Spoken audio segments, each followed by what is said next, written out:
Hi, I'm Sk4zZi0uS, and in today's episode of Gobbin Off About Tech, we're going to be talking about gaming laptops. On the Discord, I have my mate Sk4zZi0uS. This geezer, What? this geezer is a proper PC gaming guru. He knows more about PC. He's forgotten more about PC gaming than I know, and it was him who talked me into getting the laptop that I got in the end. I wanted to get into PC gaming. I wanted to get a gaming laptop, and I was all ready to spend £1,500 on a laptop until I had some sense talked into me by my best friend Sk4zZi0uS. Let's be honest, mate. Even when you went with the Iman, Yeah. you didn't quite go the direction that I'd have recommended completely. But Yeah. either way, I went a bit cheaper, but basically, we were talking about it for absolutely ages, and we were like, how much is a good amount of money to spend on a gaming laptop? Is it really worth it? Is it, at the end of the day, bear with me a second, I'm just joining the game. Yeah, at the end of the day, we could spend 1,500, £2,000 on a laptop, or we can spend £800 on a laptop. How long do you honestly reckon we will get life out of a gaming laptop in this day and age? see, that's a tough one. With Nvidia's latest run of graphics cards, they are pretty fucking amazing, right? Yeah. In comparison to stuff we've had in previous generations, but I tend to say 2 years is a nice round figure for a gaming laptop. That's a decent lifespan. If you get more out of it, and if you're willing to bump settings down further, you'll get more out of it. But I mean, there's nothing saying that even if you went out and bought a laptop with a 1070 in it, that the next generation of games would come out that would absolutely cripple it. Yeah. So you could end up with a £1,500, £2,000 brick, basically. Well, that's it. I mean, I was all willing to get the i7 7700 HQ with the GTX 1078 gig. That was £1,500. But upon speaking to you, you were like, "Well, dude, you're only going to probably get about 2 years out of it." And I was like, "Well, what about future proofing? What about future proofing?" And as you said, you raised a good point in the fact that it's actually nowadays it's not going to be the GPU that lets me down; it's the CPU. And we've proven that with your burn box, because obviously you bought that PC for what? 300. Well, how much was it? It's a couple £100, and then you stuffed a 1050 Ti in. Stuff a 1050 Ti in it, and it keeps up with your £800 gaming laptop with no trouble at all. Oh, Christ, now, admittedly, mate. this isn't this is desktop versus laptop, but yeah, obviously, that shows you how underpowered laptop processors really are in the grand scheme. I mean, as you said, my clock speeds are 2.5 with a turbo up to 3.1. Your clock speeds start at bloody 3.1 and turbo all the way up to 4. So yes, I might have newer instruction sets, but if the games aren't taking advantage of it, then the processor is going to let me down, really.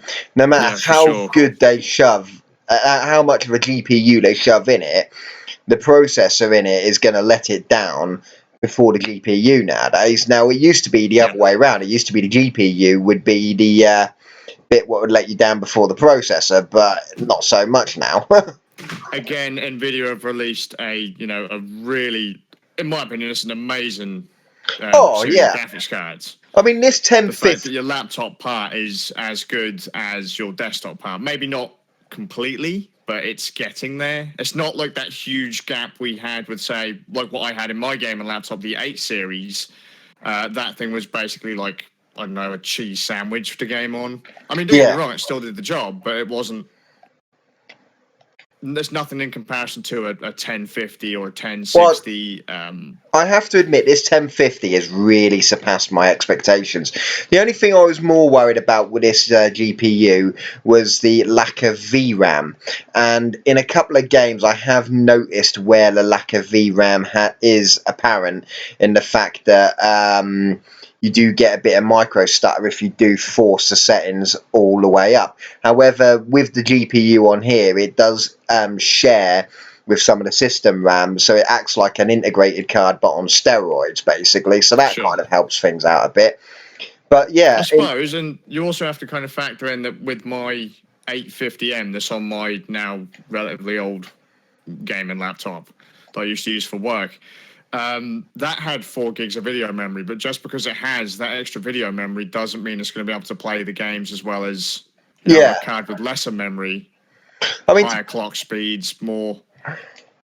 I mean, to be honest with you, this 1050 in this laptop has really far surpassed my expectations. It has been an absolutely fantastic piece of kit, to be honest with you. I mean, it's been able to run everything I've thrown at it with no problems at all.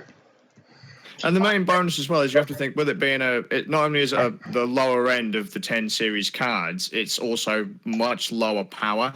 Oh yeah, than for some sure. of the other 10 series cards, well, and it's a laptop. Well, the good thing is this laptop actually works well as a laptop. That's it. You know, it's not a massive cumbersome beast. It's not absolutely huge. It doesn't break your lap if you have it on your lap. It actually works well as a laptop.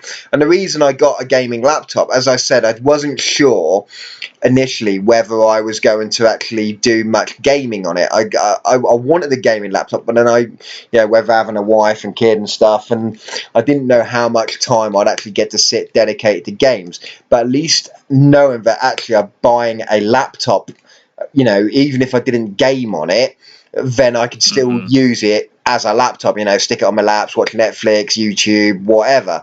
It works as a laptop, basically. And it works very well as a laptop. The screen's nice on it. It's not the best screen in the world, but it's not the worst by any stretch of the imagination.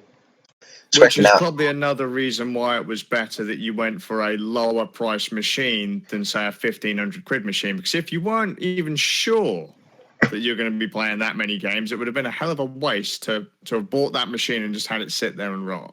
Well, yeah, no, I concur. Let's say you bought the 1070 and it was just sitting there. It's like, oh yeah, I bought it, but it turns out I'm not really playing games. Yeah, well, the good thing is, now I know how much games I actually play on it. I play absolutely tons on this. This thing is gaming pretty much solidly all the time now. So I know that when I do come to upgrade, I wouldn't hesitate in spending that little bit more next time. However, I think in this day and age, how much do you say? About £1,000 top limit for a laptop? Yeah, I'd top out any gaming laptop purchase. I would top out at £1,000, or any laptop purchase. To be completely honest, at £1,000. To be honest with you, we're in the day and age where you can get a fairly decent spec machine for a couple £100 now, especially if you're willing to go down the refurbished route like you love to do. It does seem. As I said, anything over £1,000 is a bit obscene, unless you're made of money, unless you wipe your ass with £50 notes or whatever. Then you can go. That's it. If you've got the wonga to literally have money hanging out of your zipper, then by all means go out and buy a £2,000 laptop. Go to your coffee shop and play. I don't know what the fuck ever it is the kids play these days on your really overpowered laptop connected to a wall. Yeah. It's not going to be very functional as a laptop. It's not going to be as portable as it probably should be. Well, no, but yeah, if you've got the cash to burn on it, go for it. We're not saying don't do that. That 17-inch Omen, to be honest with you, that I was looking at, I am so glad I didn't get that. I am so glad. I don't know how you'd carry it about. A couple of my mates had 17-inch laptops and desktop replacements back when I was in university, and they were a joke, mate. Oh, mate. The thing is, this laptop is just the nice size for me to run. It feels nice and comfortable. It's not. I'm glad I didn't go for this. I think I wouldn't have, if I'd have got the 17, I think it wouldn't have got as much use as it does now, to be honest with you. I think it would have been too big. I'd have had to have gone... it's a little too unwieldy to really consider it a laptop or even a notebook. Yeah. 1 second, I've just backed into a corner by a gigaboomer. Oh, Christ. I've got it. Now, can I just throw out there how funny it is to say, oh yeah, mate, go out and buy a certain price gaming laptop, and we're now playing a game from what 2000. The original version of this game came out in 2001 or something to that effect. 2000, according to YouTube. When I put the title in on the podcast details, it actually comes up as 2000. Wow. Okay. Cool. Jesus Christ. Yeah. No. I mean, but no. To be honest with you, as you said, £1,000 is a good amount, especially if you. Let's face it, as you said, 2 to 3 years. 3 years being the sort of you're pushing it factor. You're gonna want. If I'd have dropped £1,500 on that, the more expensive model, and only got 2 to 3 years out of it, I'd have full gaming. I'd have been gutted. Whereas You'd have been a mug. On this, I've paid £800 for it, so I've basically paid half the price. I'm getting as much enjoyment out of it as I would the bigger one. In all fairness, I'm getting more enjoyment out of it because it is a better laptop as a laptop.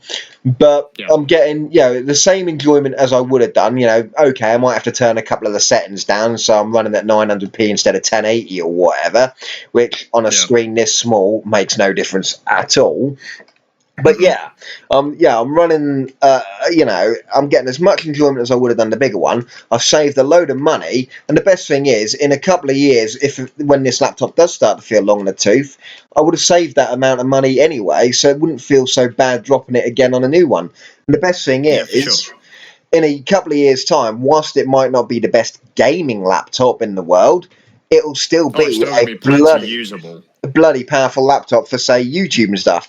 And the best thing is, by the time this gets to being stops being functional as a gaming laptop, i.e. most of the new games just refuse to run on it, by the time it gets to that sort of stage, I have a little girl who will be needing a laptop or something for schoolwork. So this then becomes a school laptop. Cool. What a hell of a laptop for schoolwork. Oh, yeah. But this then becomes a school... I need it for school, Dad. Yeah, all right then.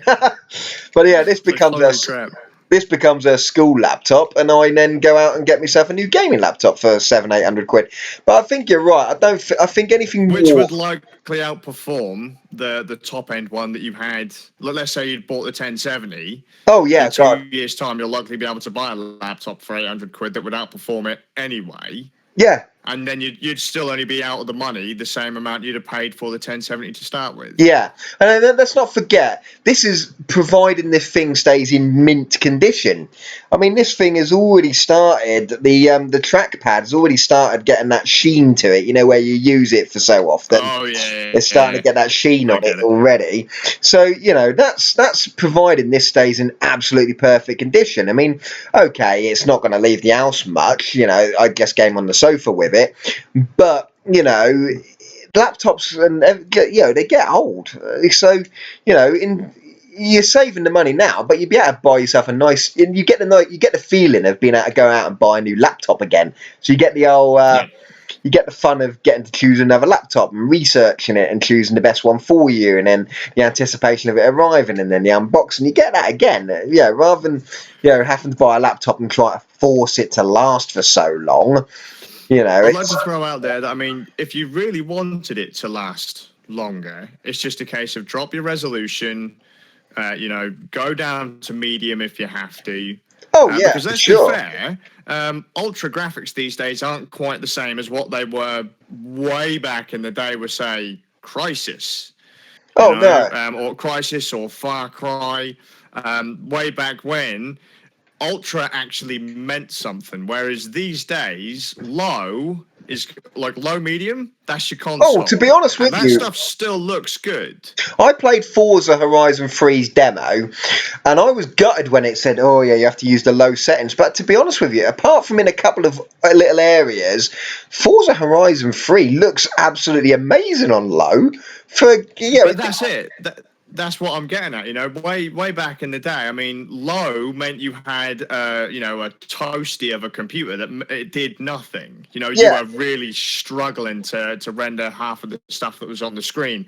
So low was there for people who wanted to play games that couldn't really couldn't Well, really to be honest afford with you, decent machines. I've seen the old videos on YouTube of people actually running GTA 5 and bumping the settings right down to stupidly low, and they basically made GTA 5 look like San Andreas. Yeah, I but mean, the trick is that even on medium, you're going to get a console or a current gen console looking game, and that stuff doesn't look bad. well, to be honest, The low end that they target these days is literally the console, so it's never going to look any worse, really, than what you'll get on, say, a PlayStation 4 or Xbox One. And anyone that says to me, "Yeah, but that stuff looks shite," you're just being a PC gaming master race asshole at that point. yeah, You no, yeah, know, I totally agree. And to be honest with you, I mean, yeah, as I said, I've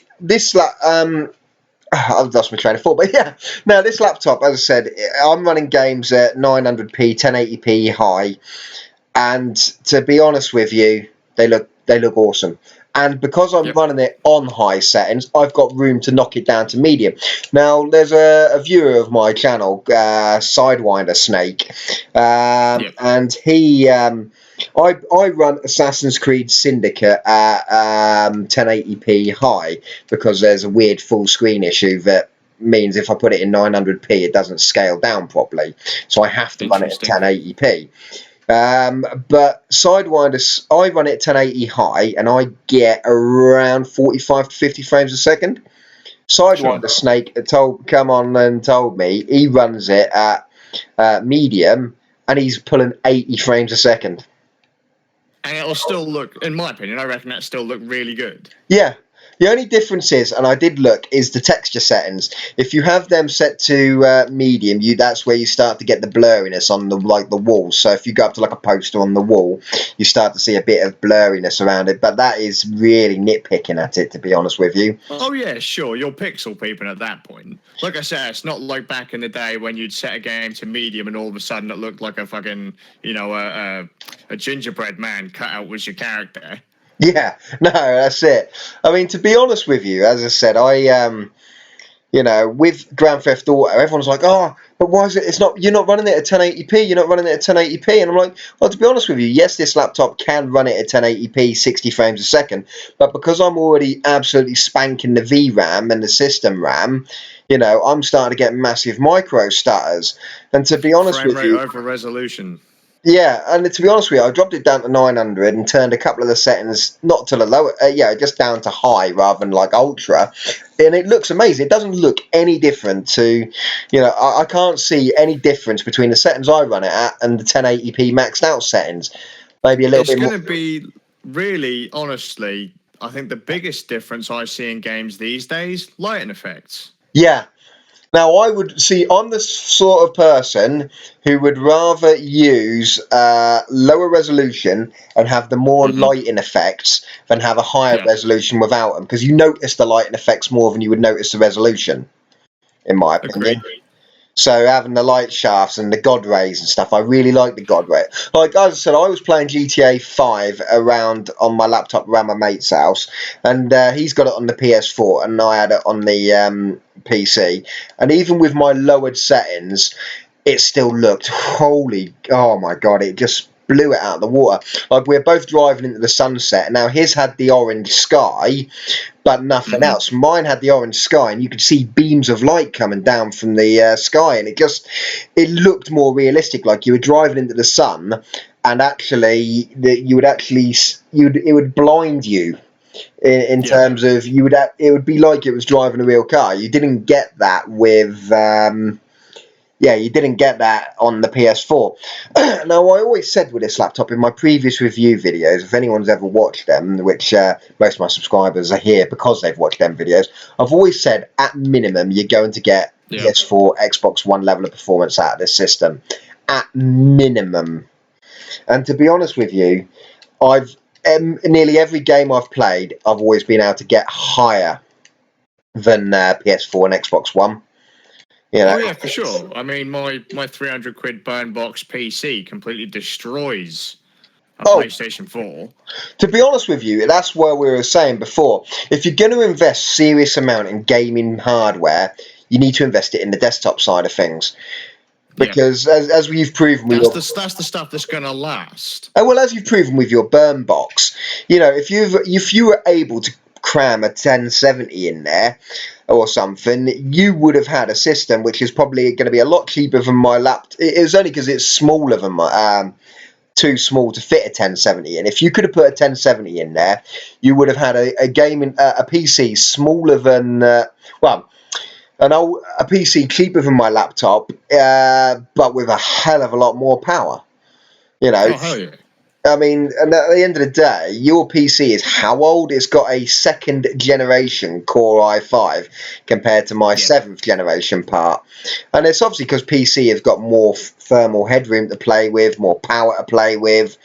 And obviously, the laptops are restricted in the fact that they are only limited in how much power they can deliver. So you can't exactly shove a 150 watt PC part in a laptop. So.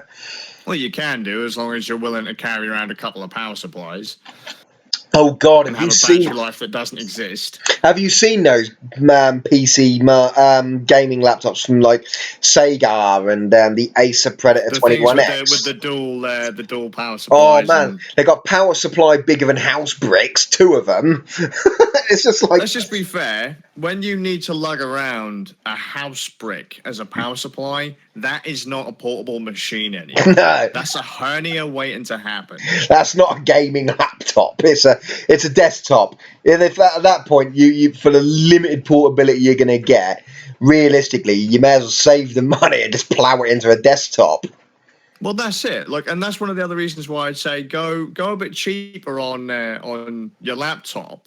And any money you have left over, unless you plan on saving it for your next laptop, like we said, I'll just spend another £800 and have a better machine in 2 years.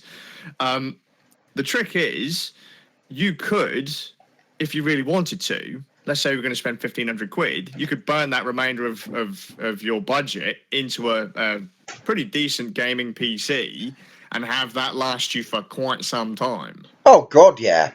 £800. If you did what you did and go for a second-hand ex-business machine and then shove a modern graphics card in it, oh Christ, yeah. That as I said, it's only now that your processor in your PC is starting to become the low-end requirements for stuff, isn't it?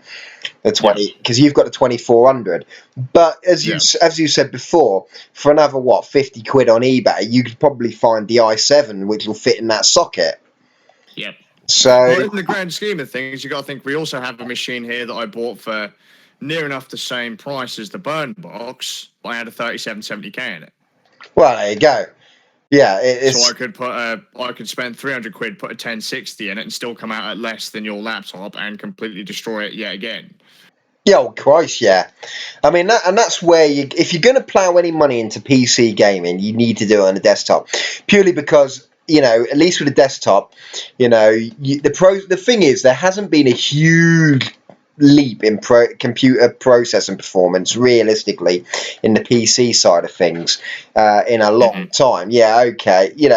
I've seen tests on YouTube, actually, where people have compared second, fourth, and sixth generation processors, and in fact, the second generation actually ran the game at a higher frame rate than the newer ones. I was like, hey, how the hell does that work? Interesting. Yeah, I don't know how he was doing it, but yeah, we had a second generation i5, fourth generation i5, and a sixth generation. And the second generation actually ran it slightly better. It was like, oh, okay, it was doing Grand Theft Auto 5, I think. But in terms of PC, at the moment, now I say at the moment because in the last couple of days, you've got, obviously, in the last few months, you've had Ryzen being announced, and then Intel yesterday, I believe, or the day before, at Computex, they've just announced the 18-core 18-core i9. Now, that is the one little worry I might have with gaming laptop is, wait a minute, Ryzen and Intel now are coming out with these mega core, multi-core systems. Okay, at the moment, games are not really optimized for it. Games only really use 4 threads. But, are you looking now in the future that games are going to come out and go, right, you need a minimum of an 8-thread processor to be able to run? So that's I don't think that's going to be any time soon. I don't think it's going to be within the lifetime of this laptop, but For sure. that's another It's thing. coming. You know it's coming. That's another thing to be wary of when you're about to drop, 1,500 quid on a machine. If you've just dropped 1,500 quid on the machine, and then sort of Ryzen and i9s and multi-core processors have come out, and then all the new games start to need, like, well, you're going to need 6 cores or 8 cores or whatever to run it. You're like, oh, great. Now this is also going to be a time when we start to excuse poorly optimized titles because of the sheer amount of power you can get for such a low price on the desktop side. Well, that's the other thing, isn't it, really? That's the one thing that does annoy you about PC gaming, or it doesn't run quite well. We'll just go buy a new graphics card. Why can't I? Got a flipping laptop. And I did have a rant about this in a thing before. I was like, well, why are there why is there no such thing as an upgradable gaming laptop? I mean, let's face it, we're not talking just about the RAM and the hard drive, because obviously they are upgradable. But if you remember a few years ago, Nvidia brought out something called MXM, which is a mobile PCI Express slot inside the laptop, so you could actually replace the graphics card as time went on. But that never really sort of took off, which is a shame, really, because in a couple of years' time, it might just be a case of I could shove a new graphics card in this laptop and it might still be okay. Maybe, but then as we established earlier, it's more likely your processor's going to choke. Yeah, that's what I think it is, to be honest with you. I mean, and let's be fair, they want you to buy a new machine. They don't want you to be able to upgrade. They don't want you to be able to repair. No, there's no money in upgrades. In all fairness, they probably price the MXM parts as almost as expensive as a whole new laptop in it. Probably. I mean, to be honest with you, as I said, with with the Ryzen thing, I'd be interested to see how they scale things like Ryzen down to laptops. Yeah, it'd be interesting to see if we'll eventually see like an 8-core laptop, because we haven't got that at the moment. That has actually surprised me that laptops have stayed quad-core for so long. How come... let's be fair, it surprised a lot of people that PCs in general, the average machine is a quad-core. Yeah, fair one.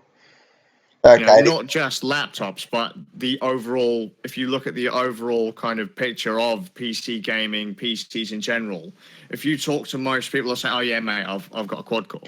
So why don't you have anything better? Well, some people do, but the trouble is, because the average user only has a quad core, they don't optimize for anything better. No, that's it. And they say the optimal, out of all the tests I've seen since Ryzen has come out, out of all the tests I've seen so far, the optimal processor for PC gaming at the moment is still the i7-7700, 4-core, 8-thread.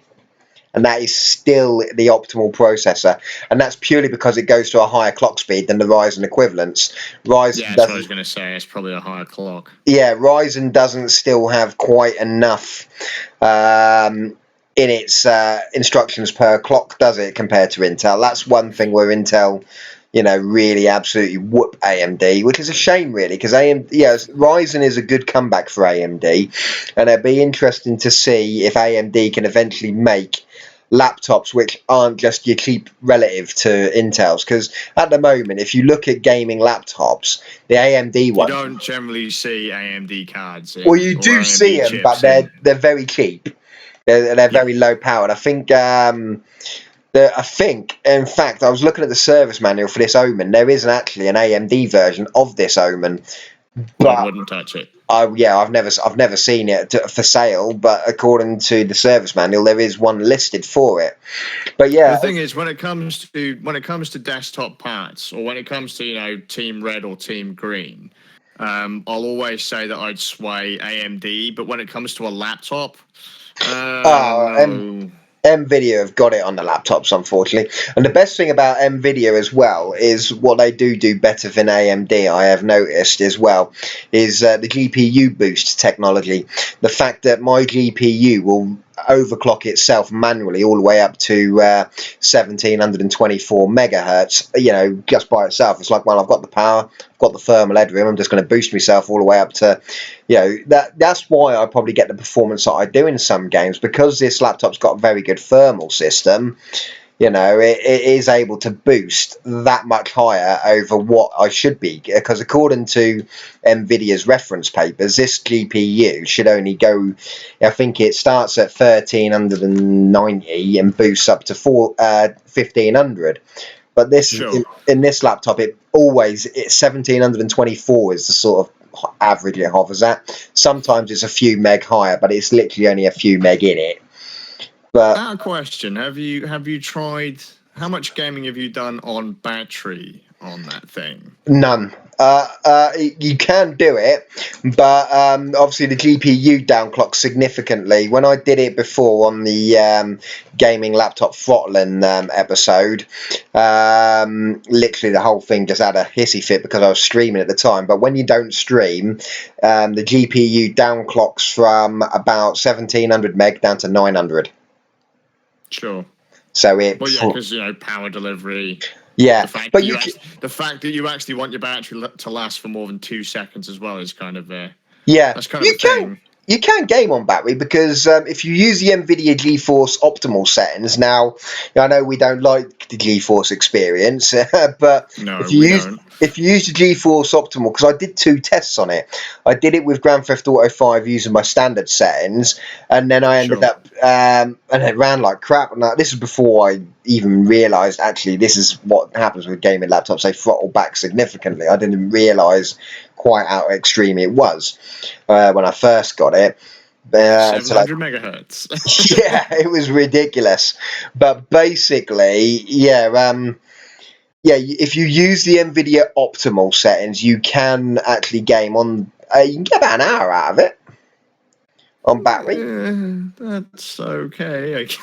Well, I don't know, because don't forget, I had maximum brightness and I was streaming at the same time.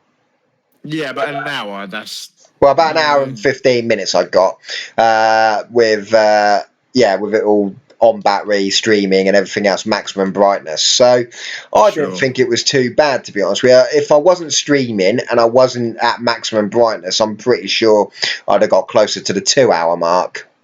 And so this is where we then come into the more expensive machines. Sure, you're going to have more powerful parts, but unless you're stuck to a wall outlet, oh god, you're just not going to get that performance. I mean, There's no point. If you're portable, if you're on the go, which, let's be fair, that's what a gaming laptop is for.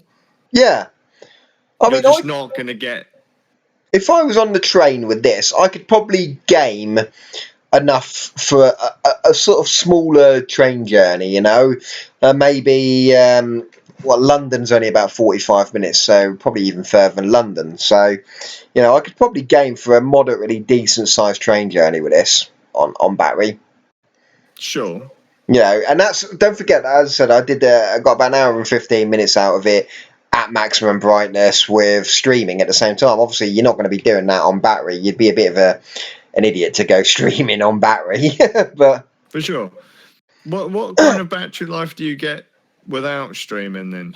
I don't know. I never measure it. I kind of forget sometimes that I've unplugged it until it comes up. Actually, wait a minute. You on battery? Oh. I didn't realise I unplugged it, to be honest with you. It gets a good few hours. There is a battery monitoring app on Windows, on the Windows App Store. It'll count it for you, but I don't know. It's just a more crap to run in the background. The App Store. Yeah, it's just more crap to run in the background, which I don't need to run. But all I know is it runs for, as I said, I quite often, sometimes I forget that I've even got it on battery. Sure. That's so it and a few of my viewers on the other videos have said, the battery life on this thing is absolutely amazing. So HP claim, I guess it would be if you're not spanking that graphics card. Sure. Yeah, HP claimed 10 hours, but I think that's a wee bit dubious. Bloody hell, 10 hours. Yeah. What the fuck what have they done? Turned the screen off or completely disconnected the screen? Turned the screen off, turned the Wi-Fi off. Turned the screen off, turned all the cards off, and then left it in a room by itself with no one touching it for 10 hours. That's probably what they have done, yeah. But no, I would say I would say about at least 4. The problem is on this laptop, brightness is the killer, and on this Yeah, laptop you have to have the brightness up.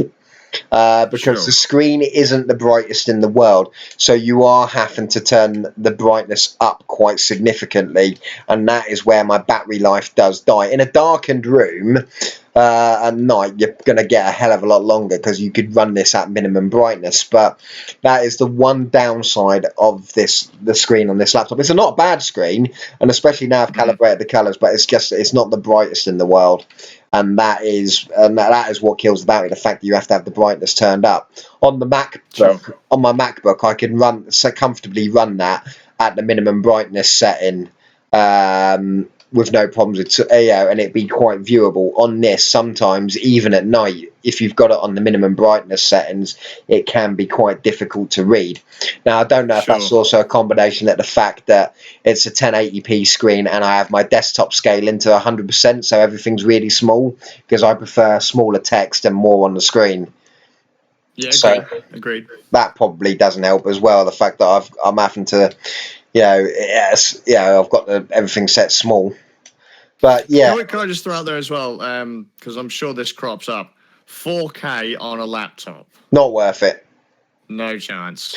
The only reason the 4K screen does so well on the Hewlett Packard ones, I believe, is because it is actually meant to be better on the RGB scale than.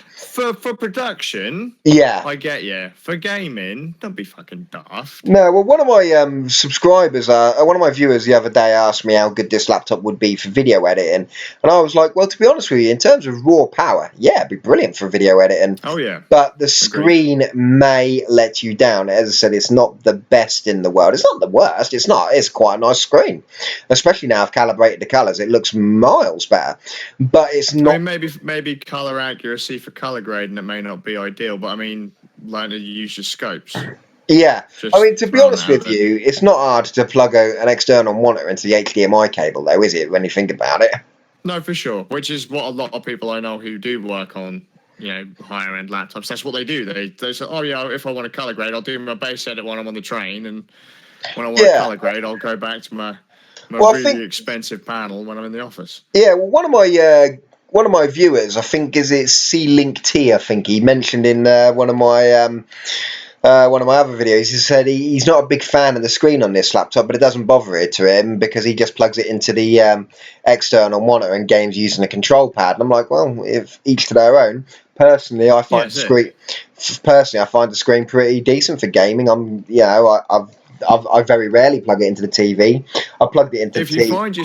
If you find yourself doing that too much, you really went the wrong way. You spent the money in the wrong place. You bought a gaming laptop when you should have bought a gaming PC. Yeah. No, that's it. I mean, as I said, for me, the gaming laptop was mainly so I could sit on doing what I'm doing now, basically sitting on the sofa with a control pad, just gaming. That's what Sure. I've got it for. The missus sits opposite of me, watches her crap on the TV. Little one does what she does in the front room, and if I'm gaming, I'll stick a headphone on one ear, so I keep one ear out for the family.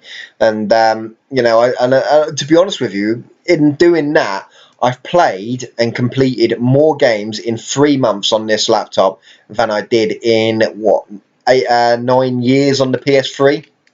Mm-hmm. Can I just throw out there that when you introduced me at the start of this podcast of yours, this stream of yours, you said that I was the gaming guru. Yet you have put more time into gaming over the last few months than I have in the last year. Well, that's the joys of only having one kid than two, mate. Yeah, for sure. You get one kid settled, then the other one kicks off. At least I've only got Yeah. one to do that for. Don't get me started. Don't get me started. But no, Or as it's I a said, case of like I sit down, it's like, yeah, mate, let's play some games, and all of a sudden the kid's like, oh yeah, can I have that? Can I have a go? oh Well, let me have a no. go. It's like, no, it's my turn to play this game. Yeah, but I want to have a go. It's like, oh, fuck it, just take it, just throw the laptop out and just play for Christ's sakes. Yeah, no, I don't get that, thankfully. But no, as I said, for a gaming laptop, I think we're looking at £1,000. The problem is as well in the UK is we get shafted in terms of build to order and in the specs. We So don't get it is the trick yeah, that you're well, getting at put it here. this way. in America, I believe the HP Omen that I got doesn't even come with the i5. It comes with an i7 as standard in America, which is America, you spoiled bastards. which is amazing. Oh yeah, and the SSD in the American ones is an NVMe one as well. So I've got SATA 3 speeds, which to be honest with you is no slouch. It's a fast drive. For sure. But the American ones, mine reads writes at something stupid like, I don't know, 500 read, 180 write. The Americans get a drive, same size drive as mine, but just NVMe. Theirs reads at like 1500. It's like, bloody hell! You know, it's 3 Well, times you know, faster. the Americans, they need that speed. They need it. I guess. Like, we're British, stiff upper lip. We can handle having to, suffer and be disappointed. Well, for a whole millisecond whilst the Windows... That's it, mate. That gives us a whole millisecond to get up and go and make a cup of tea. Well, that's it. But no, as I said, we get shafted with the build-to-order options. In America, you could put a 1050 Ti into this laptop for about 50 quid. You know, and I think that'd be nice, eh? if I had the option to have done that, I would have put the 1050 Ti in it for 50 quid. But unfortunately, over here, to get the 1050 Ti, I needed to get the whole i7 as well. And, that's 200 quid more than I paid for this. I paid 800 for this. To get the Ti model with the i7, you're looking at £1,000. It was 200 quid more. And I keep saying to myself, does the Ti provide 200 quid's worth more performance? Does the Ti and i7 provide 200 quid more performance out of it? And I don't think it does. Our survey says no. No, I think you're going to get a few frames a second more, but I don't know if it's going to be enough. I'd say in some areas there's probably going to be a big gap, but I mean for what you're doing, I don't know if it's worth £200. The thing is, I think for gaming and streaming at the same time, the i7 is the way to go, and I have said that on my previous videos because I do find in some games, especially the ones that spank the processor, if I try to stream or do anything else at the same time, then the stream does suffer. And you get that little bit of extra wiggle room. Yeah. Now, if you were using it and if you were doing a proper like I've only started doing, I didn't realise I would do YouTube as much as I was going to do since I got this laptop. But if now I know that I'm more likely to stream, I would probably, the next one I go for probably would be the i7, because obviously having that extra wiggle room to stream at the same time is pretty useful. Yeah. But to be honest with you, for pure gaming, the i7... i5 will do the job. Oh yeah, the i5. I tell you what, the i5 isn't any slouch, to be honest with you. And for pure gaming, this system is absolutely brilliant. You can't really go wrong with it. As I said, is the Ti and i7 model worth? Are you going to get 200 quid's more performance out of it? And I don't think you are, really. Not in terms of gaming. Maybe if you were using it as a media editing system at the same time, then maybe yes, it would be worth the extra. But in terms of, I still wouldn't even go as far as to say 200 quid, because let's be fair, £200 that's the difference between a 1050 and a 1050 Ti in that laptop is more than the value of the desktop 1050 Ti alone. Yeah. No, you're right. That's £50 more than you would pay to go out and buy a desktop graphics card. Yeah, no, you're right. And to be honest with you, as I said, the problem is with HP, with the configurations in the UK for this specific laptop, is you got my model, which is the base configuration, which is the i5 with the 1052 gigabyte. Then you've got a 929 model, which is the i7 with the 1052 gigabyte, and then you've got the 999 model, which is the i7 with the 1050 Ti. And I think, to be honest, I don't think I'd have picked up the i7 with a 1050. No, I keep telling people to avoid that one. I said it's not worth it. That's a bit silly. I personally think that they should have scrapped the 929 model and put the Ti down at that price. So basically, 929 should get you the i7 with the 1050 Ti, and then the 8829 will be the 1050 with the i5. I think they were the better price points. I think that weird one in the middle just isn't worth it. It's not worth £100 extra. It doesn't seem to fit. No, it's just not really worth it, to be honest with you. Otherwise, the laptops are almost identical. In fact, they are identical. Everything else is identical. Same RAM, same hard drives, everything else. In fact, everything is identical between mine and even the 1070 model. The same RAM, same hard drive configurations, the lot.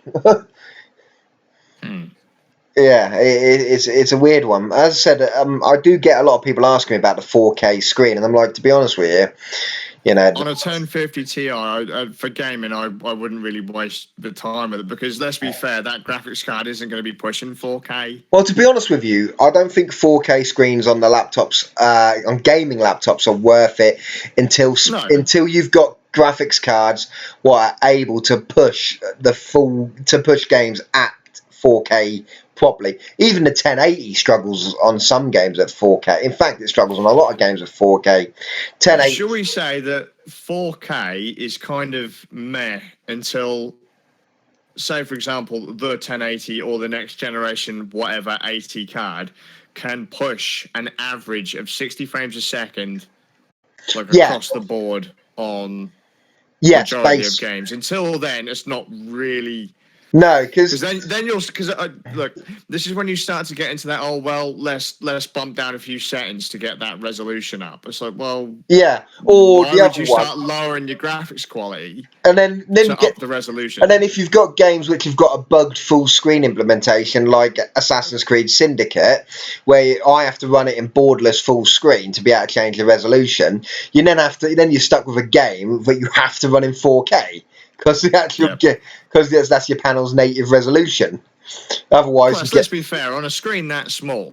Oh God, 4K. I mean, my Christ. Without scaling, you're going to have the world's greatest fucking eyes. Yeah, and to be honest with you, the scaling just adds more overhead to the processor as well, doesn't it? Really, and the graphics. So in the grand scheme, what's the point? Yeah, it's just a waste, to be honest with you. If you said to me, "Oh yeah, mate, I've got a laptop with a 40-inch 4K screen," yeah, boy, go for it. Not really a laptop at that point, but hey ho, you know. I don't find 4K to be particularly readable until you get to the 32-inch. Oh God, mate, you get to a 32-inch kind of screen. Oh, dude, I've got a 49-inch 4K TV, and if I plug the laptop in to the TV, I even have it set to 1080 on that as well, because at 4K. Yeah, I've got a 4K monitor that I run at 1080p. Yeah, because if you plug this laptop into the 4K TV and then have it actually at 4K, even sat right on top of the TV, the text is so small, it's unreadable. It's ridiculous. And that's with your face right up against the TV. You have to have it at something stupid like 150, 200% scaling or something stupid like that.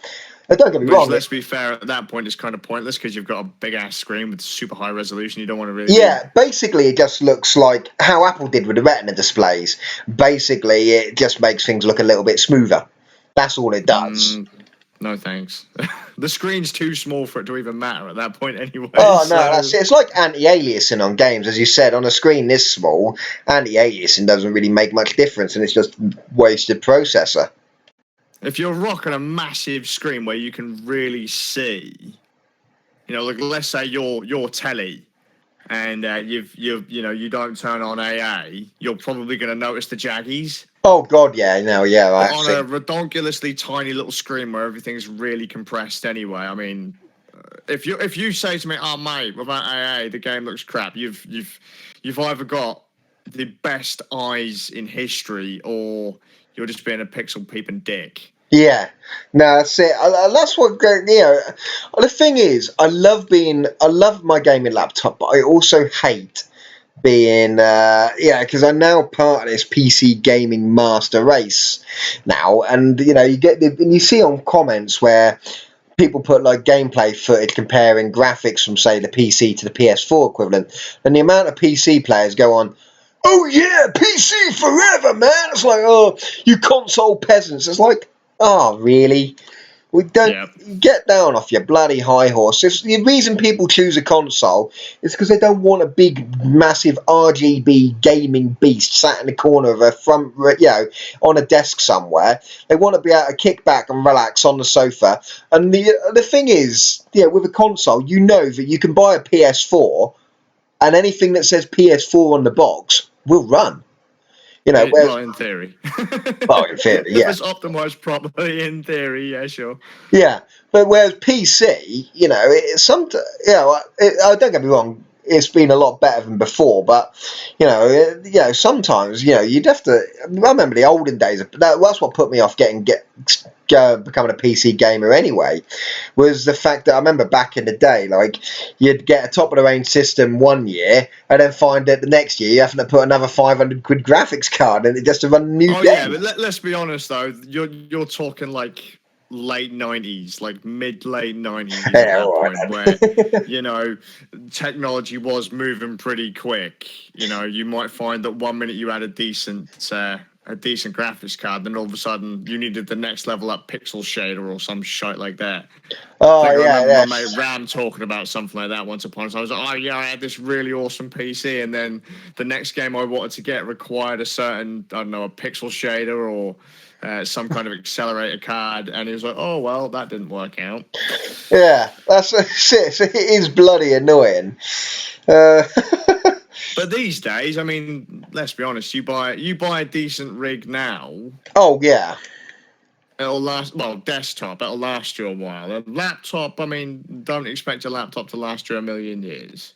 No, that's it. I mean, to be honest with you, as I said, I'm aiming for 3 out of this laptop. If I can get 3 years out of this laptop of being able to play, new and decent titles, I'll be happy.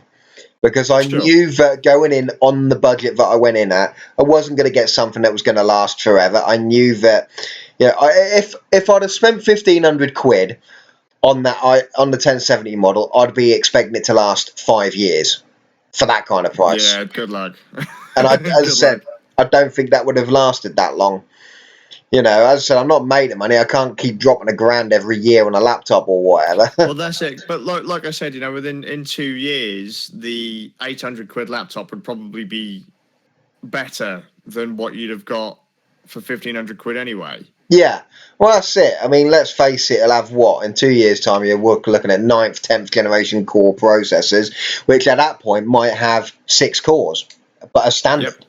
Yep. You might have an i5 6. In the future, you might have the i5, which rather than being 4-core 4-thread, might be 6-core 6-thread, and then the i7 might be 8-core 16-thread or something stupid like that. Especially with Ryzen. Ryzen's come out and it's going to change the game, I think, to be honest with you, because when Ryzen. Once you get over the initial teething issues with it, with the RAM speeds and whatever, once Ryzen actually properly takes off as a gaming platform where people have got multiple lower efficiency cores, but they've got more of them, I think we're going to end up seeing a lot more games take advantage of more and more cores. And I think, in the next gaming laptops in 2-3 years' time, I wouldn't be surprised if they were, at minimum 6 to 8 cores. Or move forward at some time. Or at minimum 4 cores, 8 threads, all hyper-threaded. It wouldn't surprise me. It's got to happen at some point. Ryzen, I think, is going to be the push for it to happen. Sure.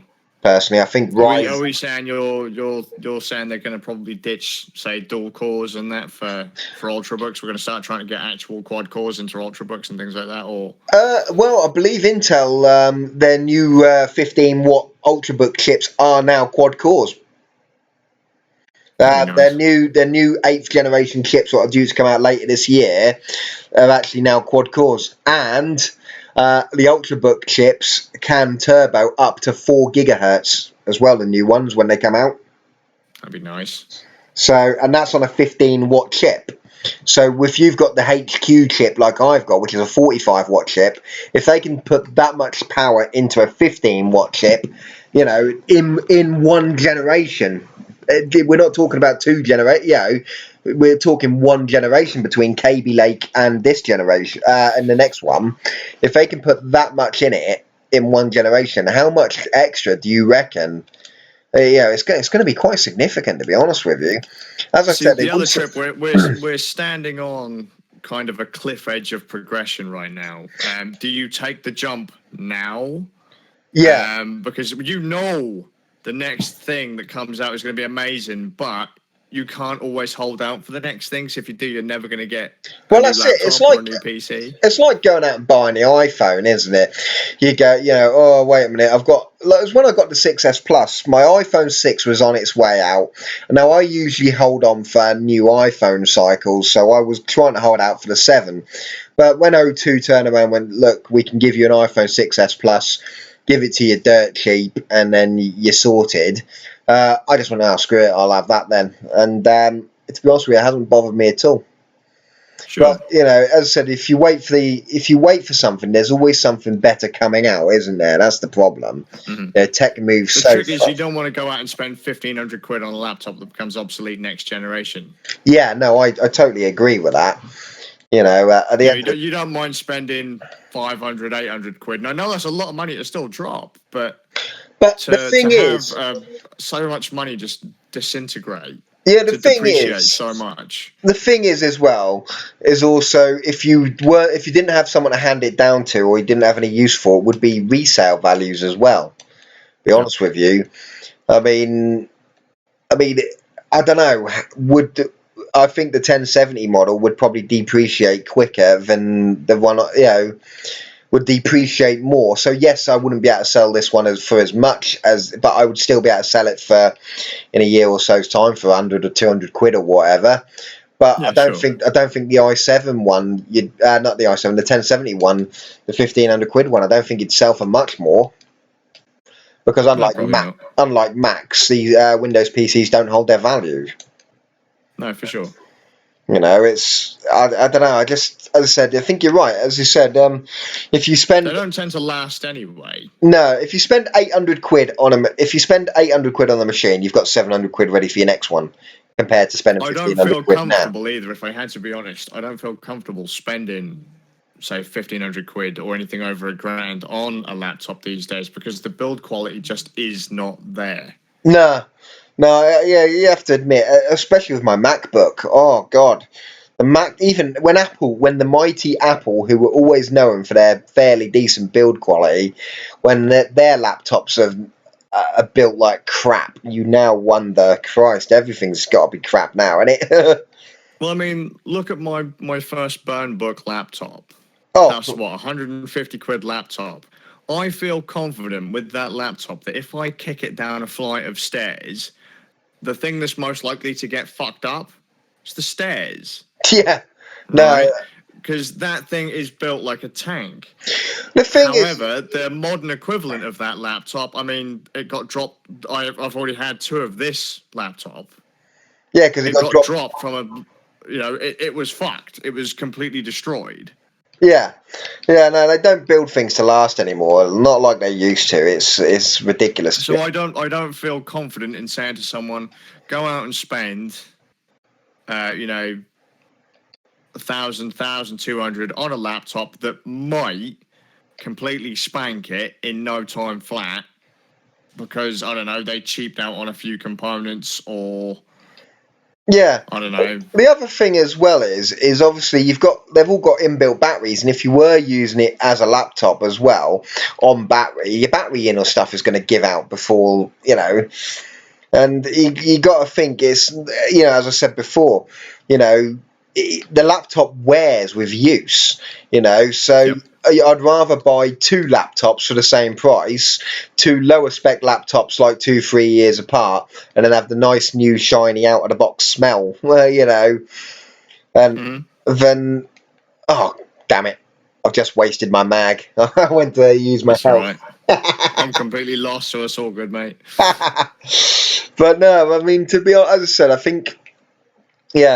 think 1,000 is the magic marker.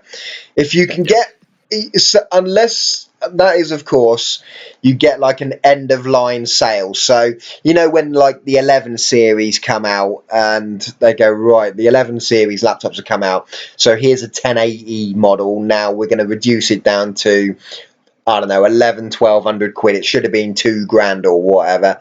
Then maybe you might be tempted to spend that little bit extra because you're getting the massive savings. So that would be the only time I would suggest maybe breaking the magic 1,000 mark. But I think, as you said, 1,000 is still a lot of money, as you said, on a laptop. But for a machine that's going to last for gaming 2 to 3 years, I think, as you said, 1,000, is about right. I mean, Christ, what can you get for 1,000 on the PC side of things? If you weren't buying a laptop, what would we be able to buy on the PC side of things if we're building that ourselves? And we'll stick to brand new parts as well. Well, you'd be quite surprised, actually. I think for $1,500, I think RAM has just gone and built a new top of the line 7 series with a 1070 in it. See, that's not too bad, actually. I mean, saying that. Yeah, but that will last him for a good 5 years. Yeah. And if anything breaks, he can replace it. Whereas if something breaks on your laptop, you're at the mercy of the company that's provided the warranty. Yeah, and I've heard HP warranties aren't that good. 1 second, mate. I'm in K3 now, so I'll stick a pipe down for you. Rocking, because I am so fucking lost. It's not even funny. But no, I mean, to be honest with you, oh god, remember how to do it. You will always get a better PC for the price that you'll get a laptop. You can completely destroy that Omen 10 times over with even half the cash. Yeah, no, you're right. So, no, I mean, it's not even worth looking into. It's not even worth looking into. If you're gonna get a new PC, imagine spending £1,000 on a new Ryzen build. It's gonna completely destroy that Omen. Oh god! Every day of the week and twice on Sunday. Yeah, no, I agree.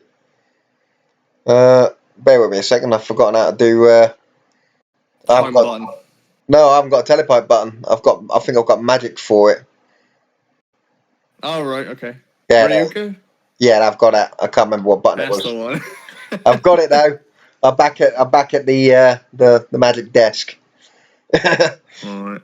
But yeah, no, as I said, I think with Ryzen coming out, I mean, it'd be really interesting because I would love to see because there's been no mention so far of AMD in the laptops at the moment. It would be very interesting to see how, especially with AMD's savings on the PC side of things, if they can translate that to the laptop side of things. Are we really saying at this point it's not even worth risking spending over $1,000? So not only is $1,000 a good sweet spot for a laptop, it's not really worth the risk spending more anyway? Yeah, not at this time of day and age. I mean, to be honest with you, if you went out and plonked 800 quid on this Omen laptop, you're not going to be disappointed. This Omen laptop is an absolute brilliant buy for that money, For sure.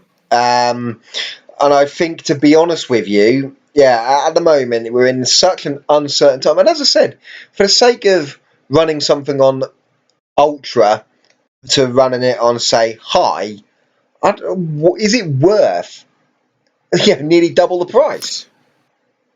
Well, when you look at performance hits from High to Ultra, it's not. Yeah, no, the performance hit you get for such a minuscule improvement in graphics quality is no. No, that's it. Not really. If I had to be honest, like I said towards the start, I would rather buy middle of the road laptop, and if I was going to dump the rest of my budget, buy a decent home PC. Yeah. No, have my gaming laptop for when I'm dicking about in the city or I'm traveling or whatever, and then have when I want to play my big boy games, like spec out a laptop to play. I don't know. Let's say I've got 5 games that I must play. Yeah. Spec out a laptop to play those, and then have the higher end stuff at home. Yeah. On a decent PC. And the other When thing is, you've got your big old beefy monitors and your decent gaming keyboard and mouse, your massive headset or sound system, whatever. steaming home streaming. Just play it on your laptop at home using your big power to run it anyway. I've done it. Well, But- not quite, but you know what I mean. I've sat somewhere else here with the gaming PC doing its thing. But the other thing as well is how to know when to upgrade your gaming laptop. I'm going in with the fact that.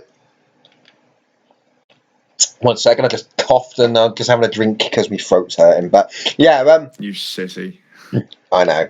But no, with with the gaming system, I'm going to upgrade at the point where most games are having to be run at suboptimal sort of settings. So if I'm finding that maybe only 1 or 2 games might need to be turned down to something stupid like sub 720p with low settings, then that might not be such an issue. Once you get below 900p, I mean, don't get me wrong, 720p and PC Gaming Master Race is going to go mental here. 720p ain't that bad. I mean, I've got some games that don't even render higher than 720p. Yeah. You know, once you go to 720p, it's probably time when you have to go to 720p, and it's not by design of the game. Like, it's the highest that game will go. If you have to go to 720p, it's probably time that you have to start looking into getting a new laptop. Yeah, no, I totally agree with that, to be honest with you. I mean, the thing is, I always thought 720 was a nice resolution until I've played it on a native 1080p screen and then actually realised it's actually quite blurry. So I do try to aim for 900 if I can. So 900 is a good sweet spot at the moment. Yeah. I didn't think 720 would be as bad as it actually is. Some games look absolutely god-awful on 720. Games don't really get optimised for 720 anymore. Nah, you're right. And to be honest with you, HUDs start to look a bit squashed, and the performance gains you get dropping to 7. Oddly enough, with the Assassin's Creed Syndicate, because of its full screen bug, you have to run it in borderless full screen. I tried dropping down to 720 while streaming because I figured, okay, I can play at 1080, but if I drop it down. But actually, dropping to 720 made it worse. Basically, I was going to say, have you noticed some games play worse when you drop the resolution past a certain point? Yeah, well, basically, at 1080, it was a lower overall frame rate, but it was stable. At 720, it was like 60, 70 frames a second, but would then be micro stuttering like no tomorrow. I was like, oh, okay, what's going on here?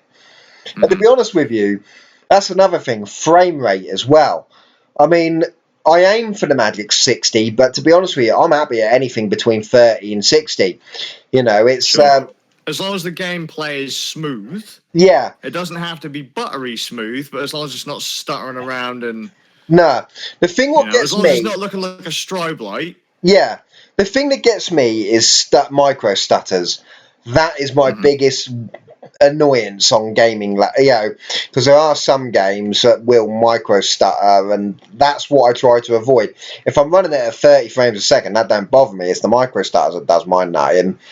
But I'm going to be upgrading the RAM on this system, and I think even with the RAM upgrade, I would have spent no more than 900 quid on this system.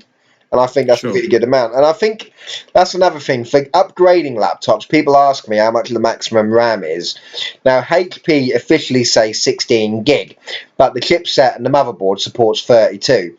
But I wouldn't put 32 in it because the rest of the components aren't powerful enough to warrant needing 32 gig of RAM. For sure. I mean, you have to find that sweet spot, and you have to be realistic with it. It's the same with the whole upgrading it. You just have to be realistic. It's all going to be opinion. You might say that you could happily go down to 720p for, say, 2/3 of your games and still be reasonably happy with it. Yeah. You could stretch that upgrade. Someone else might not be like that. If you find that you're not happy with it, then maybe it's time for an upgrade. Yeah. No, I agree. But be realistic with it and stick within your budget. Yeah. Well, I'm going to be, as I said, I'm aiming to try and get 2, maybe 3 years out of this. I think 3 years might be a push, and I think the reason 3 years might be a push on this is the VRAM, only 2 gig. Now, at the moment, it's not too much of an issue. I run a lot of games above the 2 gig VRAM limit, and they warn me, oh yeah, you're using the video memory, it's fine, because it shares it with the system RAM, and I don't get too many performance problems with it. It actually runs really well.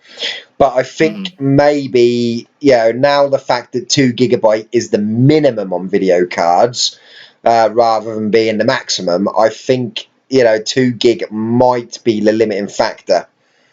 Some Like I say, 2 gigs has been pretty not great for quite some time now. Yeah. I mean, I'm surprised they're still making graphics cards with 2 gigs. Well, to be honest with you, we're talking 750 Ti kind of range here. Well, to be honest with you, the Assassin's Creed Syndicate, the settings I run it at, the texture settings, it basically says if you have a card with only 2 gig of VRAM, you're meant to have the low texture settings. If you have 3 gig of VRAM to 4, you're meant to have medium texture settings, and then if you have 4 gig or more, you're meant to go. You can then go high. But I run it at high. It makes no difference. Sure. And in fact, Assassin's Creed Syndicate, my VRAM usage is 2.7 gig, but because it shares it with the system RAM, it basically it sort of smooths any of those issues out. As I said, it works like an integrated card on steroids, basically, which is really useful. And I think the upgrade to 16 gig will also help that, because as I said, Sidewinder Snake, he's got the same laptop as me, and he's turned around and said he's put 16 gig of RAM in, and it's exactly like I said it would happen. Basically, at the moment, if with 8 gig of RAM, up to 4 of that can be shared with the dedicated 2 gig RAM. So you basically get an equivalent of 6 gig on your VRAM. Although games don't see it as 6 gig, it still sees it as 2, but it's used as 6. Whereas when he put 16 in it, basically his graphics card then said it's got 10 gig of VRAM. And I think that, Assassin's Creed Syndicate has occasional micro stutters, and it's because I've watched it. When I run it, that page file can get to being about 11 gig in use. It's the highest I've ever seen that page file being used. And I think for micro stutters, bumping the RAM is going to significantly improve things, I think, to be honest with you. Is there a demo of Syndicate at all? No, I don't think there is, mate. So I was going to say, I'd be tempted to test it on my old 850 and see how much I'd have to give that a kick in to get it to run at a reasonable frame rate. Yeah, because Syndicate, I have to admit, is the game that does spank my system the most. That and Mafia 3. There is a demo for was it Resident Evil 7? Yeah, Resident Evil 7 you were testing on your TI. I remember you testing that. And have you tried that on your machine? No, not yet. I have. It's not really my type of game, so I've not really tried it. It's not my kind of thing either, but because it's got a demo, I was curious as to whether or not you'd actually give it a go. Tell you what though, Mafia 3's got a demo now, so you maybe want to try and give that a go, because that's a notorious system killer. I'd be interested to see what kind of settings you'd have to run that out on your ROG. Your 850. Yeah, like slideshow. I don't know, because on mine, as probably I said, 900 medium maybe. Well, yeah, you could probably get away with 900 medium. I run it at 900, and most of my settings are maximum, apart from reflections and anti-aliasing, which I have to low, which is quite impressive. And it's the reflections what kill it. If you turn the reflections to low, the game works absolutely brilliantly. If you turn the reflections anything higher than low, it then runs like a sack of crap. So that's the same thing that we found with Resident Evil 7 on the ROG. It just, you turned up the lighting effects. It looked really nice, but it ran like absolute crap.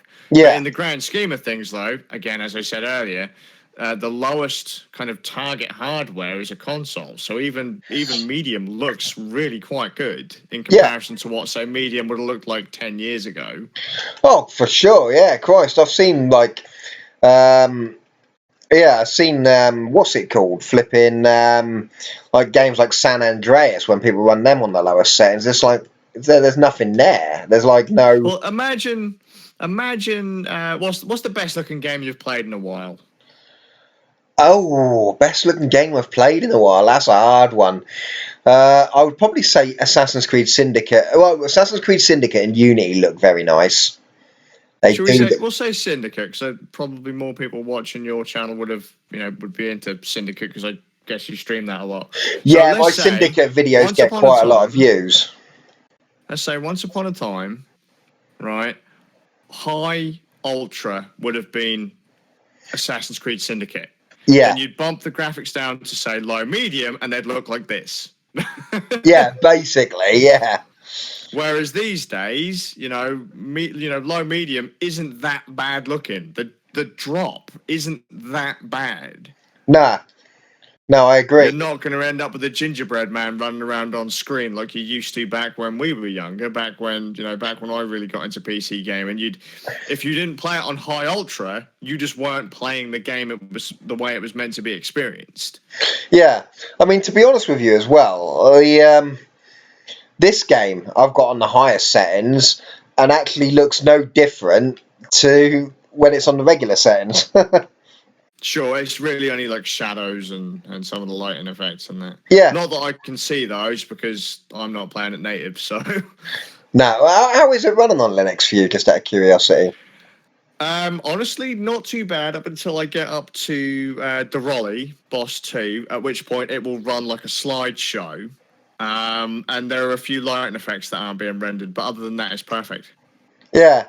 I mean, this is right. If I had to be honest, at this point, I'd say that Phantasy Star Online 2 would probably play better because it's more up to date. Yeah. I mean, as I said, I've got it on this system, but for no matter what I do, it won't run on the NVIDIA card. It only runs on the Intel HD 630. But let's be fair, man. I don't think they were planning that. They weren't really planning on you running a game that came out in, like, say, 2000, 2001 on a machine that came out, a few months ago. Excuse me, but yeah, no, flipping.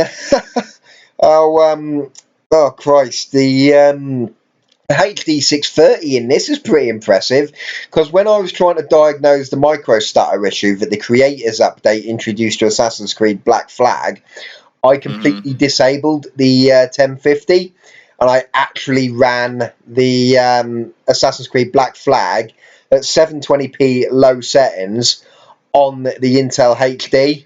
And it actually ran rather well. It ran above 30 frames a second. It was around about 40 frames a second on the Intel HD. Integrated graphics have come a long way since we were kids. I'm just throwing that out there. Oh, God, yeah. I mean, to be honest with you, it'd be interesting to see a Ryzen laptop with a Radeon, say, 460 integrated or a 560 integrated, like like the AMD APU style. Yeah, basically APU. Have an 8-core Ryzen with a 560 integrated or something. That would be a sweet. If they did that, that would be fucking amazing. That would be money. I'm very interested to see what Ryzen's going to bring to the laptop party, to be honest with you, because they've not said anything at all, to be honest. Yeah, that's the problem. They don't seem to be making any low power stuff. It's all rather high power. This is AMD. AMD don't know how to make low power stuff. AMD's like, come on, man, it's a computer. If I can plug it in and run it full bore, that'll be fine. Yeah. You want to warm things up? You want to keep your cup of tea warm? Just pop it on the keyboard, mate. Because that's the other reason why gaming laptops are still quite expensive as well compared to the gaming desktops. Because on gaming desktops, you have a choice. You can go the red team or the green team. You can go in the blue or the red in the processors. You've got choices. You can shove a Ryzen in, or you can for... Well, put it this way. Mix and match your parts, mate. Yeah, put it this way. I think i5 isn't going to sell now. Now Ryzen's out, and the same money that you really? get. Okay. Well, they've said that you can get a Ryzen 5 4-core 8-thread for the same kind of money as you get a 4-core 4-thread i5, and because of them extra threads, it's a much more capable chip. Sure, but there's going to be loyalists. There will be Intel loyalists, but I honestly think that I think the i5 market, the i3 and the i5, I don't think is going to have much life left in it. I think, to be honest with you, if you can get a 4-core Ryzen for the same cost as a dual-core i3, I think you'd be a bit of a mug to go for the dual-core i3, even if it has got hyper-threading. For sure. Did the i7 drop in price, by the way, when Ryzen came out? I didn't really keep an eye on it. No, but the new i7s are dropping in price. I do believe the Intel's new line of chips starts at an i5 4-core 4-thread, and then there's a new i7 4-core 8-thread, and I believe that's now around about $400. Not, I don't think it's 400. I think it's more like 360 or something like that. Sure. So I think it's a lot. Yeah, it's a lot cheaper than it used to be. Mm-hmm. I think that you one. don't need to get a mortgage out to build a PC these days. Which actually, I just want to throw that out there. This is another thing when it comes to this whole, how much money should you spend on PC gaming? PC gaming isn't that expensive anymore. It really isn't, despite what people seem to tell. The rumors going around. Oh, yeah, it's really expensive. It isn't. You just have to be realistic. You have to be realistic and lower your expectations. I mean, if you get you might not get a decent PC for sort of PS4 price, but then again, PS4 is based on a 7-year-old PC, is it, or something like that? Well, let's put it this way, mate. That thing's based on the same. It's a lower end version of my old AMD build that I built when my children were born. Bloody hell, yeah. So that's 7 years old, isn't it, basically? Yeah. So, yeah. So, I mean, if you're looking, I mean, your box is probably PS4, just under PS4 level, PS4 Pro level of performance for £300? Yep. Yeah, and that's brilliant. And okay, yes, your main processor and stuff was second hand, your main body of the PC, but it did come with a year's warranty, so. Well, let's be fair. If you shop about, you could have probably got it a damn sight cheaper as well. Yeah, I mean, to be honest with I reckon if you were willing to really look, I mean, you could have probably bought the guts of my burn box for about £80. Well, the other thing for you is the fact that you wanted a small form factor. If you had it, if you'd have gone for a full fat big boy PC, I reckon you would have got that cheaper as well. Well, look at the D-Rig. The D-Rig is the equivalent, but it's more powerful by a fucking pretty wide margin, but it's bigger. Yeah. I just don't have the space for bigger. Yeah, no. So the D-Rig, whilst it is more powerful, just sits there doing dick all. And the burn box is the one that I use on a near daily basis. Yeah. Just because it's smaller. It's about the same footprint as an Xbox One, if anyone knows how big an Xbox One is. That's how big my main gaming PC is at the moment. Yeah, that's not too bad at all. As I said, that 1050 Ti, I do wish I did have the 1050 Ti, but mainly for the 4 gig of VRAM, to be honest with you. Sure, I'd like a 1060, but it just doesn't fit. Well, to be honest with you, as people said, I've seen people who comment on my review said, "Oh, you should have gone. The 2 gigabyte is rubbish. You should have gone for the 1050. You should have gone for the 1050 Ti." But I was like, "Well, that's £200 more." And at that price, I could have spent £200 more and got a 1060. And then if I spend £200 more there to get a 1060, £200 more would have got me a 1070. At which point do I go? Nah. Where do you stop? When does it stop being? When does it stop being a realistic purchase and it's just kind of a want rather than a need? Yeah, that's it. It's ridiculous. Ooh, here we go, the worm guy. I haven't done this on hard. I just throw out there, actually, strangely enough, it hasn't slowed to a crawl at this point. You got to bear in mind when I'm playing this with the kids, this kind of crawls it. Viewers, this Sk4zZi0uS is running this on a, 3rd generation Core Core i7 U series, isn't it? Ultrabook processor. Yeah. 4th gen i7. 4th gen, sorry, yeah. So he's got the HD 4000, is it you got? Yeah. And he's running it on Linux. Can I also throw out there that it's not running in Windows? Yeah, he's running it in Linux under Wine. On a Ultrabook, basically. Okay, it is an ancient game, so we can't be too can't be too impressed by it. But no, that's it. But I tell you what, your Ultrabook is pretty decent spec. If you had Windows on that, that'd be a decent spec even by today's standard. And Don't say that in this house. That's not a thing. Whoa, did we just... Oh. Wow, we killed that dude easy. We killed that faster than the dragon, dude. Jesus. That was ace. Right. Good times. On that note, it's I weren't going to sit here and do a podcast on my big boy machine. And I say my big boy machine, it's the baby machine of the house. That's it. That's it. No, I appreciate it. Anyway, it's now like 10 past midnight, so I think crap.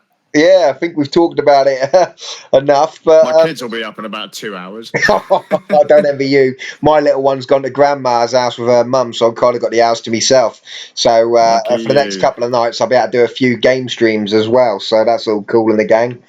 So I love my kids, but I'm crying on the inside. Yeah. So basically, the take home from today's podcast is, right, expect a gaming laptop you buy today to last probably about 2 to 3 years actual decent gaming use before you find that you're going to have to start turning too much stuff down. And we recommend... Be realistic. Be realistic. You have to go in with your expectations managed. And the other thing is we recommend no more than about £1,000, purely because you can't guarantee that it's going to last that long. If, as I said, if you've got £1,000 on a PC, at least you can upgrade it in the future if you needed to. So something comes out, you can shove the part you need in for it, whereas you can't really do that on a laptop. And the fact that you have to replace a whole machine just to be able to do, to upgrade it, is kind of a bit of a waste, to be honest with you. So yeah, £1,000 we suggest is the top you should be realistically looking to spend on a gaming laptop. Yeah, and expect it to last 2 to 3 years, we reckon. Yeah. 3 at a push. Obviously, if you do, your mileage may vary. If you've been able to blag a Black Friday deal and get like a 1060 or whatever, expect it to last maybe a little bit longer. But with all the advances with VR and all of that crap, and Ryzen and multi-core Intels, I think the whole PC gaming space is changing too quickly, to be honest with you. We're in a pretty volatile time, or it could very well be. Yeah. You don't know what the next gen of laptop parts are going to be, and you tend to get the top end laptops at the end of a product life cycle. So the PC generation part, the 10 series, is already near dead. Yeah, basically. And we've only just gone and got 1050s in laptops. But I have to say, these 1050 laptops are bloody sweet laptops. I really think the 1050 is an amazing card for a laptop. The 1050 and 1050 Ti is the perfect card for a laptop. Massive progress. Oh, massive progress. Well, the Huge fact is, performance. the 1050 in mine is cheaper than the last generation's 960M, and absolutely craps all over it. I can get up to 30% faster than the last generation 960M. Well, look at your machine versus my ROG, and this is a perfect example. I paid more for my ROG because I was using it for work than you did for your Roman. My ROG is 2.5 years old, something to that effect. Yeah. Your Omen absolutely destroys it in every way. And you paid less. Yeah, and the fact is that goes to show that your laptop is now 2.5 years old, and now I bet if you try to run some AAA games on it, it will go to prove our point. The fact that yes, you'll be able to run them, but you'll be making too many compromises at that point. I'd say 900p low medium. Yeah, at that point you're starting to get to the point where you're thinking, okay, maybe it is time to upgrade. You could probably stretch it out, but there'll be a game. I bet there's a couple of games out there that will probably even refuse to run on that system.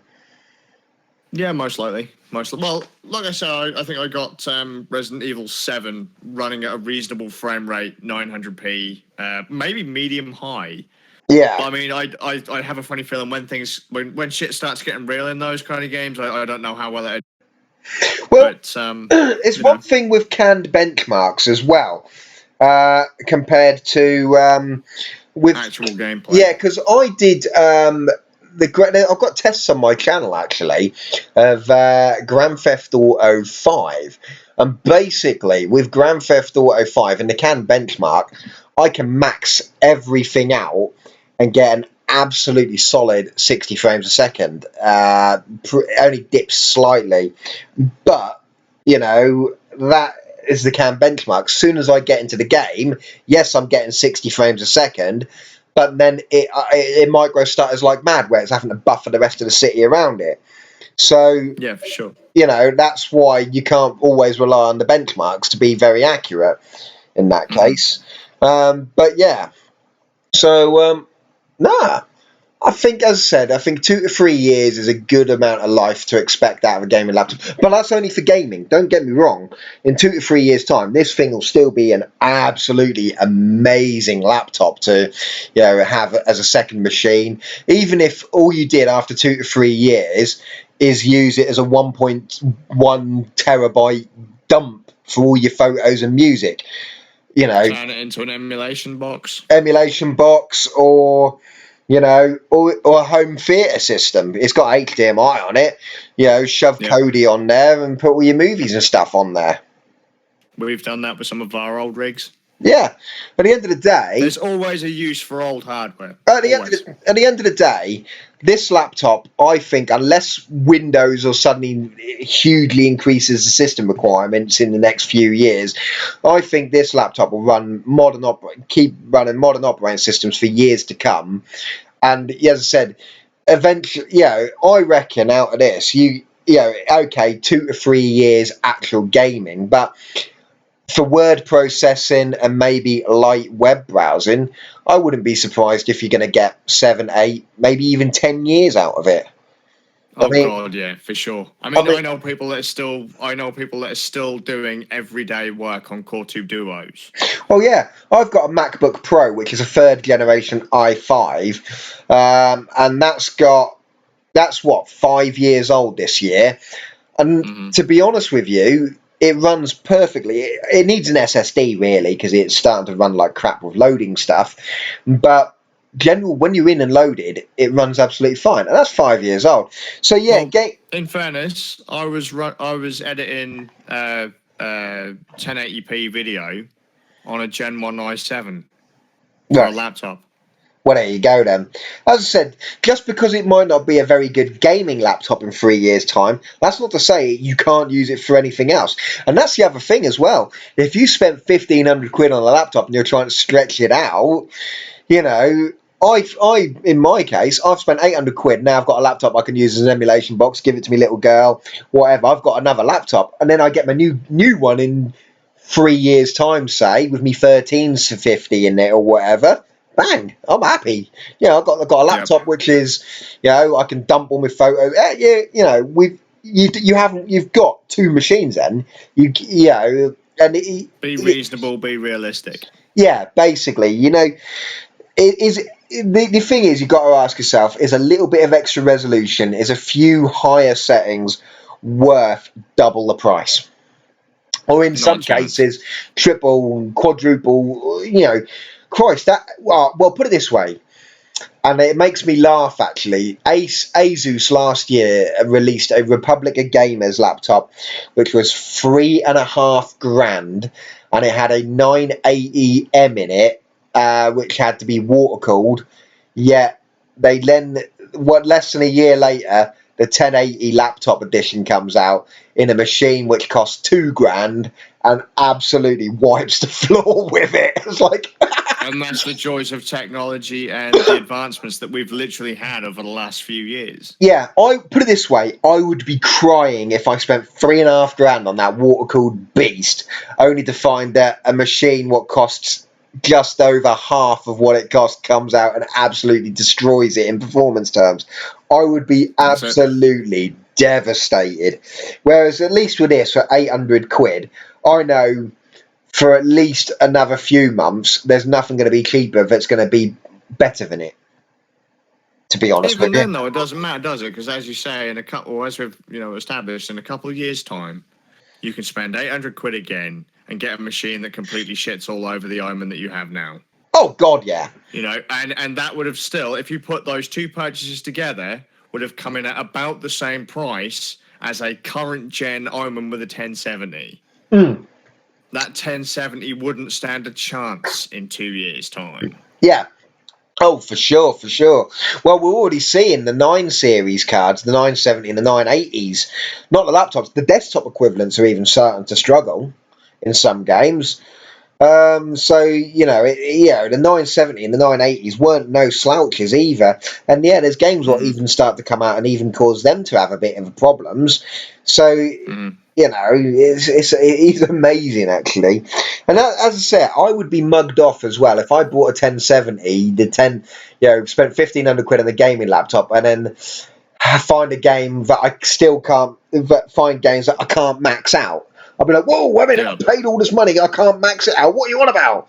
Whereas at least on this, if you'd have bought a desktop, you could have maxed them out. Yeah, I mean, at least on this laptop, I've got my expectations managed. I know that I wasn't buying a 1080p Ultra box. I knew that, that was never going to happen. I knew that, that 900p is a sweet spot, and it looks amazing, to be honest with you. But I knew that I was going to have to turn settings down. I knew that.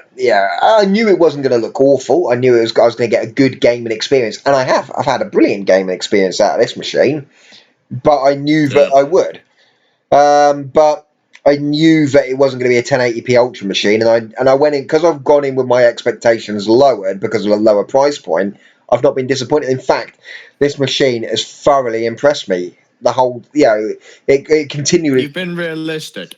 Yeah, as I said, the fact that I'm able to run Assassin's Creed at settings, Assassin's Creed Syndicate at settings that I shouldn't be able to run it at, i.e. the high texture pack, because of my VRAM, because that has seriously impressed me. That is really, that's probably impressed me more than anything, to be honest with you.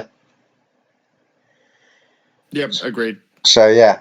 Anyway, we've been going on about it. We've been gobbing off about tech for absolutely ages on this podcast. So hopefully it's been informative. And Probably not. Probably not. But I'm going to bed now because I'm absolutely knackered. As I said, it's currently 20 past midnight, and I've got work in the morning. So I thank you very much for helping us out with this one, Sk4zZi0uS, and imparting your gaming wisdom. And I will got none. And to all me viewers, I will catch you on the next one. Have a good evening. Guys. Bye.